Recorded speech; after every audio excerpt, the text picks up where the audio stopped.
சென்னையில் சமீபத்தில் நடந்த நிகழ்ச்சி ஒன்றில் பேசிய விசிக தலைவர் திருமாவளவன், நாங்கள் வெறும் கையால் முழம் போடுவதில்லை. நடிகைகள், நடிகர்கள், இயக்குநர்கள் என யார் வந்தாலும் எங்களுடைய களம் முற்றிலும் வேறானது. ஏசி அறைக்குள் உட்கார்ந்து அரசியல் செய்பவர்கள் நாங்கள் இல்லை. எந்த ஒரு சாதியவாதிகளுடனும் மதவாதிகளுடனும் கைகோர்க்க மாட்டோம். இதனை வெளிப்படையாக அறிவிக்கிறேன். சராசரியான அரசியல்வாதியை போல திருமாவளவனை எடை போடாதீர்கள். அது எக்காலத்திலும் நடக்காது. நாங்கள் நுழையக்கூடாது என்றால் நுழைவோம், நடக்கக்கூடாது என்றால் நடப்போம், பேசக்கூடாது என்றால் பேசுவோம், கூட்டம் போடக்கூடாது என்றால் மாநாடை நடத்துவோம். அதன் ஒரு பகுதியாக வருகின்ற 31ஆம் தேதி திருச்சியில் மதசார்பின்மையை பாதுகாக்க மாபெரும் பேரணியை நடத்த உள்ளோம். அதிமுக, பாஜக, தமிழக வெற்றி கழகம் என யார் வேண்டுமானாலும் நமக்கான கதவுகளை திறந்து வைக்கலாம். ஆனால் அவ்வாறு எந்த கதவுகளையும் நாம் திறக்கவில்லை.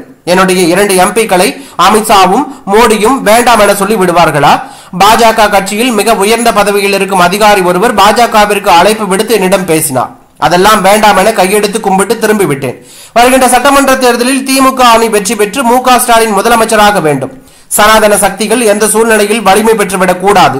பாஜகவுடன் கூட்டணி சேர்ந்தவர்கள் யாராக இருந்தாலும் அவர்களை நாங்கள் வீழ்த்துவோம் என்று அவர் கூறியுள்ளது பரபரப்பையும் அதிர்ச்சியும் ஏற்படுத்தி உள்ளது.